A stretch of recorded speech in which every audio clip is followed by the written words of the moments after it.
अस्सलाम वालेकुम। आज का हमारा ये फर्स्ट चैप्टर है जो है नंबर सिस्टम के बारे में। इसमें हमने मोस्टली नंबर्स को डिस्कस करना है।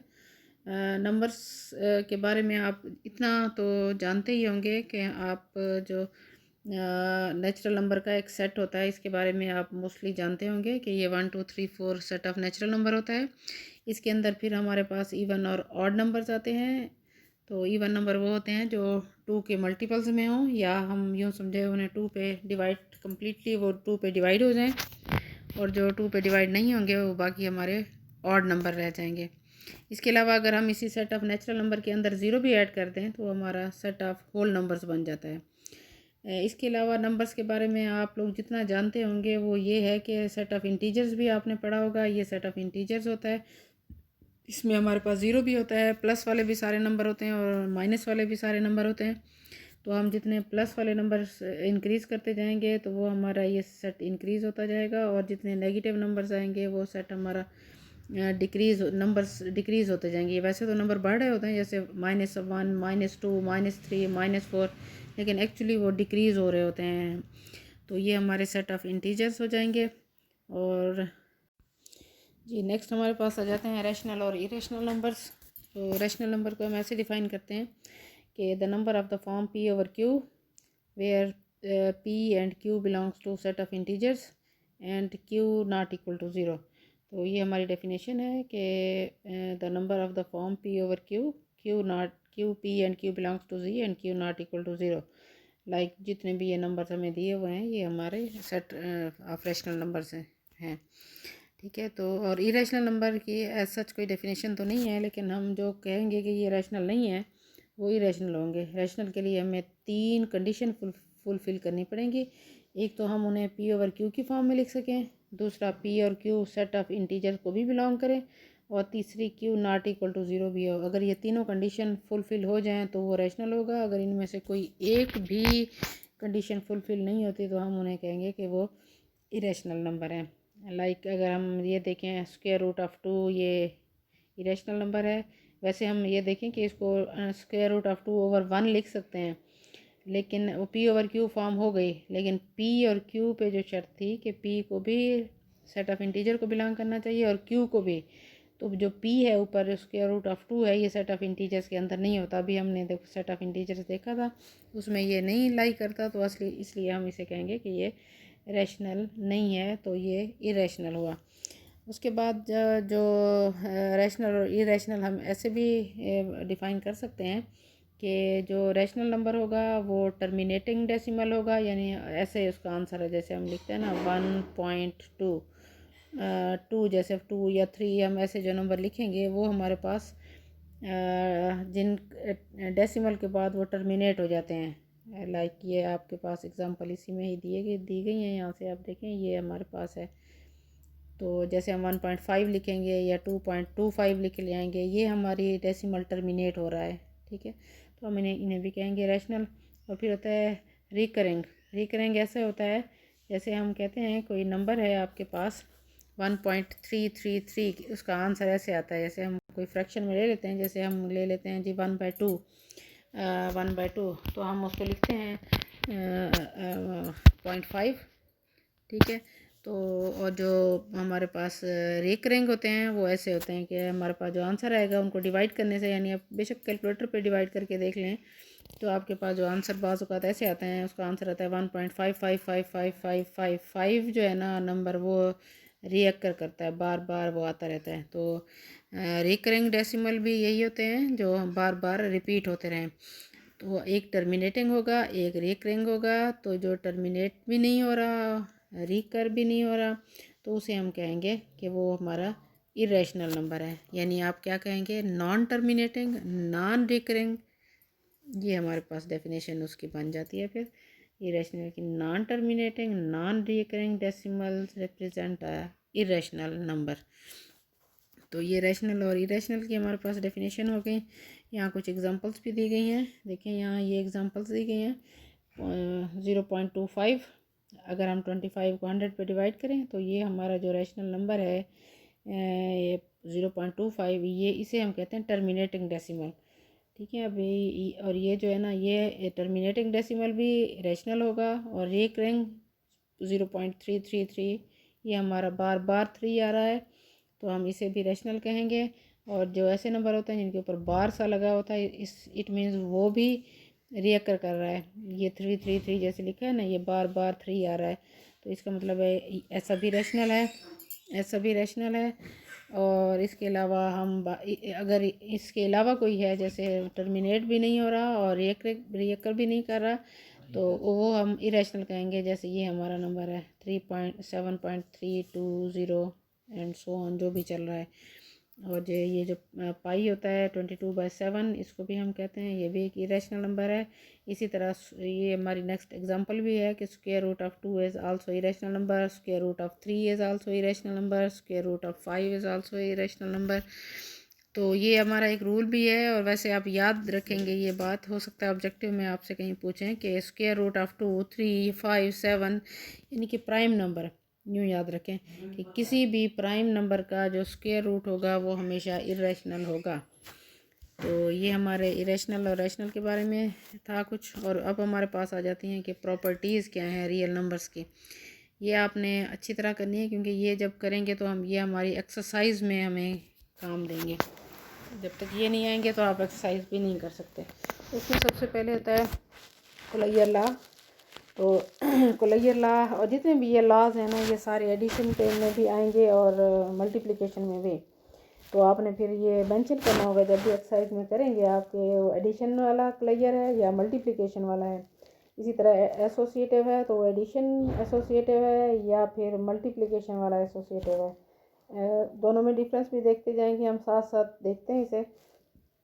कुलैयर लॉ ऑफ एडिशन हम ऐसे देखेंगे कि हम कोई भी सेट के 2 नंबर्स ले लें, उन 2 नंबर्स को अगर हम ऐड करें, ये देखें ऐड कर रहे हैं, तो हमारे पास क्या आ जाता है, वही नंबर अगर उसी सेट का ही नंबर, जैसे मैं आपको एग्जांपल दूँ, सेट ऑफ नेचुरल नंबर आप ले लेते हैं, उस नेचुरल नंबर से कोई से 2 एलिमेंट ले लें, जैसे मैं नेचुरल नंबर 3 और 5 ले लेती हूँ, तो उनको जब आप ऐड करेंगे तो वो भी नेचुरल के अंदर से ही एक नंबर मिलेगा जो 8 होगा, यानी वो भी नेचुरल है। तो हम उसको कहते हैं कि set of natural number closure law hold करता है। ठीक है, तो यहाँ वो ये ऐसे लिख रहे हैं, for all A B belongs to R, कि अगर हम रियल नंबर के सेट से कोई हम ए और बी ले लें 2 एलिमेंट्स, अगर उन 2 एलिमेंट्स को ऐड करके भी देखें, वो आंसर भी रियल नंबर के अंदर ही होगा। अच्छा, जैसे हम ये ऐड कर रहे हैं, इसी तरह से मैं साथ साथ बताती जाऊँ। ये कुलैयर लॉ है आपका मल्टीप्लिकेशन का भी। तो यानी मल्टीप्लिकेशन का ये लॉ होगा कि कोई से 2 एलिमेंट लें ए और बी, वो आर को बिलोंग करें, तो उन दोनों का प्रोडक्ट भी उसी के अंदर होना चाहिए। जैसे मैंने आपको नेचुरल नंबर की एग्जांपल दी, आप जानते होंगे अगर मैं 2 और 5 ले लेती हूँ नेचुरल नंबर, उन दोनों को मल्टीप्लाई भी करें तब भी वो नेचुरल नंबर ही रहेगा, वो 10 ही रहेगा। तो ये कुलैयर लॉ मल्टीप्लिकेशन का है। इसके बाद एसोसिएटिव लॉ एडिशन का है, यानी अगर 3 नंबर्स कोई किसी सेट के उठा लें आप, उनमें से पहले 2 नंबर को ऐड करके देखें या फिर उनके आखिरी 2 नंबर को पहले ऐड कर दें। ये देखें, ये ब्रैकेट्स ये शो करती हैं कि पहले आखिरी 2 नंबर को ऐड करें, फिर उसमें पहला नंबर ऐड कर दें। और ये साइड ये बताती है कि पहले आप पहले 2 नंबर्स को ऐड कर लें, फिर तीसरे नंबर को ऐड करें, दोनों का रिज़ल्ट सेम आना चाहिए। जैसे मैं कहती हूँ, अगर मैं सेट ऑफ नेचुरल नंबर से 2, 3 और 4 ले लेती हूँ, चाहे मैं 3 और 4 को ऐड करके यानी 7 में फिर आखिर में 2 ऐड कर दूँ, वो 9 हो जाएगा।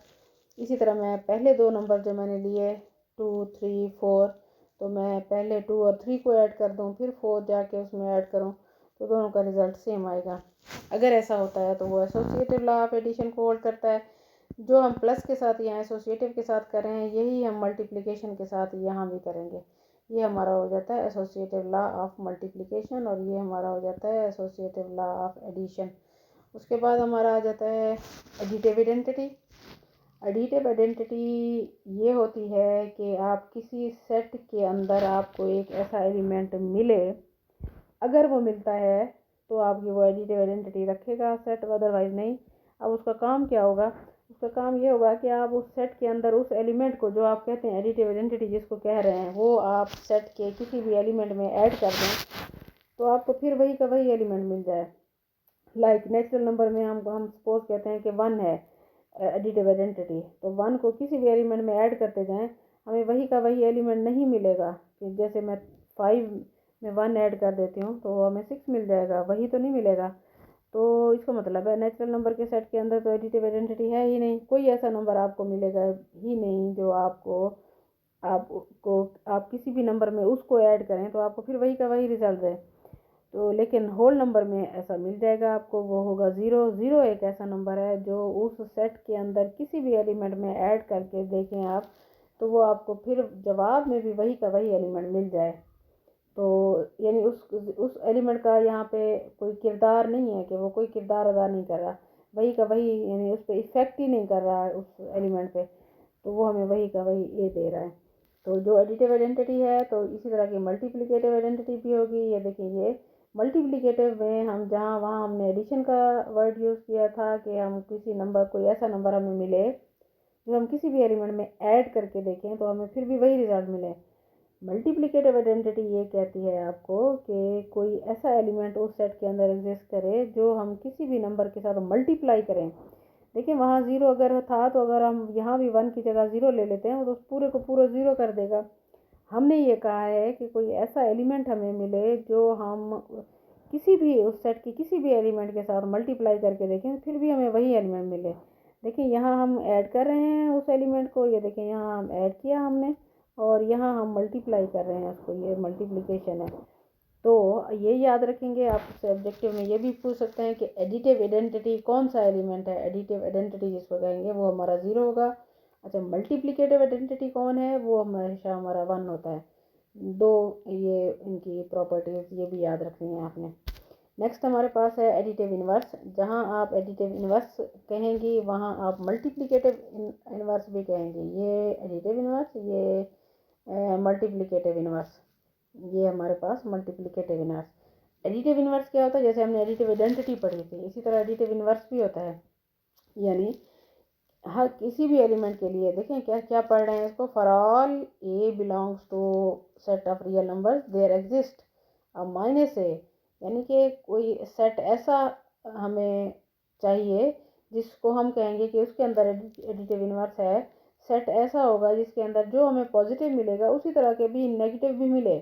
तो हमने अभी सेट ऑफ इंटीजर्स पढ़ा था, उसके अंदर हमारे पास होते हैं एलिमेंट्स, जैसे 2 है तो -2 भी है, 3 है तो -3 भी है। और करेंगे क्या, वो अगर उनको ऐड कर दें, क्योंकि ये एडिटिव इन्वर्स है तो हम इनको ऐड करेंगे। आप ऐड करके देखें तो आपके पास 0 आंसर आना चाहिए। यानी इन्वर्स वो होगा जिसको हम उस एलिमेंट के साथ अप्लाई करें, ऐड करें तो वो हमें एडिटिव आइडेंटिटी दे। एडिटिव आइडेंटिटी कौन थी, वो हमारी 0 थी एडिटिव आइडेंटिटी। ये देखिए अब हमें यहाँ पे हमें मिल क्या रहा है, यहाँ पे मिल हमें एडिटिव आइडेंटिटी रही है, 0 मिल रही है हमें। यानी हमने किया क्या कि उस एलिमेंट ए प्लस उसका inverse that is equal to 0 and inverse plus that element that is also equal to 0। तो ये हमें एडिटिव इन्वर्स, यानी कि अब 2 का एडिटिव इन्वर्स क्या हुआ -2, 5 का एडिटिव इन्वर्स क्या हुआ -5। उनको हम जब ऑपरेट करेंगे, ऐड करेंगे तो हमें 0 आइडेंटिटी मिलनी चाहिए। आइडेंटिटी कौन थी, 0। अब मल्टीप्लिकेटिव इन्वर्स पे आ जाएं तो मल्टीप्लिकेटिव इन्वर्स वो एलिमेंट होता है, किसी भी एलिमेंट ए का मल्टीप्लिकेटिव इन्वर्स वो एलिमेंट होता है कि हम उसको उस एलिमेंट के माइनस के साथ मल्टीप्लाई करें, उसके इन्वर्स के साथ मल्टीप्लाई करें तो हमें उसी की आइडेंटिटी मिलनी चाहिए। अब एडिशन की आइडेंटिटी तो 0 थी, वो हमें 0 मिली थी। मल्टीप्लिकेशन की आइडेंटिटी क्या है, मल्टीप्लिकेशन की आइडेंटिटी 1 होती है, ये हमने ऊपर देखा है। मल्टीप्लिकेशन की आइडेंटिटी 1 थी, तो मल्टीप्लिकेशन की आइडेंटिटी हमने अभी 1 देखी है। तो अब हम यहाँ देखेंगे तो ये हमारे पास ये ए इंटू ए इन्वर्स या a inverse into a that is equal to, ये हमारे पास 1 आ जाएगा। ठीक है, तो नेक्स्ट हमारे पास है जी, ये हमारे पास है जी ये मल्टीप्लिकेटिव इन्वर्स हो गया, ये एडिटिव इन्वर्स हो गया। ठीक है, फिर हमारे पास है कमोटेटिव लॉ। कमोटेटिव लॉ है एक एडिशन का, एक मल्टीप्लिकेशन का। कमोटेटिव लॉ ये कहता है हमें कि आप कोई 2 एलिमेंट ले लें, उन दोनों को ऐड करें या फिर उसको ऐसे ऐड करें या फिर ऐसे ऐड करें, इससे हमारे आंसर में कोई फ़र्क नहीं आना चाहिए। अगर ऐसा होता है तो ये कमोटेटिव लॉ होल्ड करता है विद रिस्पेक्ट टू एडिशन, और ये मल्टीप्लिकेटिव लॉ होल्ड करता है विद रिस्पेक्ट टू मल्टीप्लिकेशन। ठीक है, ये दोनों मुख्तलिफ हैं, लेकिन देखें क्या किया है, यहाँ a प्लस बी किया है और b प्लस ए, और इधर से a multiply b is equal to b multiply a. जैसे हम कहते हैं ना 2 मल्टीप्लाई 5 या 5 मल्टीप्लाई 2, आंसर सेम आता है। तो इसी तरह से अगर सेट में किसी सेट में इस तरह हो जाए तो फिर हम कहेंगे कि वो कम्यूटेटिव लॉ मल्टीप्लिकेशन का होल्ड करता है, अदरवाइज़ वो नहीं होल्ड करेगा। ये हो गई हमारे पास प्रॉपर्टीज़। इसी तरह से ये हमारे मल्टीप्लिकेशन एडिशन लॉज हैं कुछ, ये भी आप लोग देख लें। ये एक्सरसाइज अभी हम करेंगे तो उसमें हम लिखेंगे, इसको कहते हैं डिस्ट्रीब्यूशन मल्टीप्लिकेशन एडिशन लॉज। ये कैसे होते हैं कि हम कोई 3 एलिमेंट ले रहे हैं सेट ऑफ रियल नंबर से, अगर हम उनको वैसे अब मल्टीप्लाई करते हैं तो ऐसे ही करते हैं, छोटी क्लासेस में आपने किया होगा a into b plus c, तो हम इनको कहते हैं a into b plus a into c. जैसे आप ब्रैकेट के अंदर मल्टीप्लाई करते हैं, इसे कहते हैं distributivity of multiplication over addition. ये डिस्ट्रीब्यूट कर रहे हैं हम, मल्टीप्लाई भी कर रहे हैं फिर डिस्ट्रीब्यूट भी कर रहे हैं। जैसे हमने यहाँ मल्टीप्लाई किया ऐसे ही हमने यहाँ मल्टीप्लाई किया। अच्छा, इसके अलावा है हमारे पास इक्वलिटी की कुछ प्रॉपर्टीज़ हैं, ये प्रॉपर्टीज़ ऑफ इक्वलिटी हैं, और ये हमारे पास प्रॉपर्टीज़ ऑफ इनइक्वलिटीज़ हैं। अच्छा, इक्वलिटीज़ के लिए क्या है हमारे पास, ये इनके नाम भी आप याद रखेंगे एक्सरसाइज में, आप फिर आपने बताने होंगे। एक हमारे पास है जी रिफ्लेक्सिव प्रॉपर्टी। रिफ्लेक्सिव ये कहती है कि ए जो एलिमेंट है हमारा वो हमेशा अपने एलिमेंट के ही इक्वल, तो ये हमें ये बताती है रिफ्लेक्सिव प्रॉपर्टी कि हर एलिमेंट अपने के ही इक्वल होता है। जैसे 5 है तो हम इक्वल टू 5 ही लिख सकते हैं, 5 को इक्वल टू 7 नहीं लिख सकते। तो इस प्रॉपर्टी के नाम आपने याद रखने के, ऐसी कोई प्रॉपर्टी आएगी तो आप उसे रिफ्लेक्सिव प्रॉपर्टी कहेंगे। अच्छा, अगर ऐसी कोई प्रॉपर्टी आएगी कि A is equal to B है तो B is equal to A होगा। ए बी के इक्वल है तो हम बी को फिर ए के इक्वल। अच्छा, उसके बाद हमारे पास ये है ट्रांजिटिव प्रॉपर्टी कि अगर हम for all A B C belongs to R, ये ए बी के इक्वल है एंड बी सी के इक्वल है।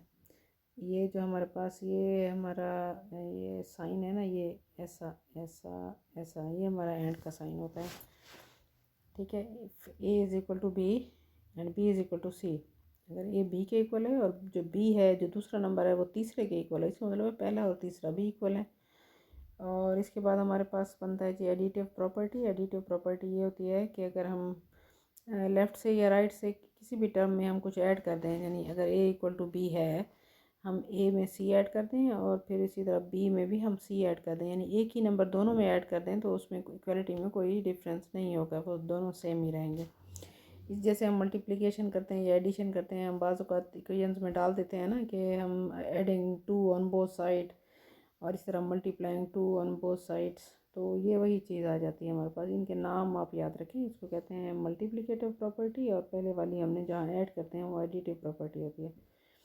फिर हमारे पास है जी कैंसलेशन लॉ, कैंसलेशन या कैंसलेशन प्रॉपर्टी। तो ये हमारी कैंसलेशन प्रॉपर्टी है कि जैसे हमने अभी कहा कि हम ऐड कर सकते हैं, इसी तरह फिर कैंसिल भी कर सकते हैं। जैसे ये ए प्लस सी है और बी प्लस सी है तो हम इसमें से सी को यूँ समझें कैंसिल भी कर सकते हैं, दोनों साइडों से अगर हमने हटाना हो तो जैसे हमने ऐड किया था वैसे हटा भी सकते हैं।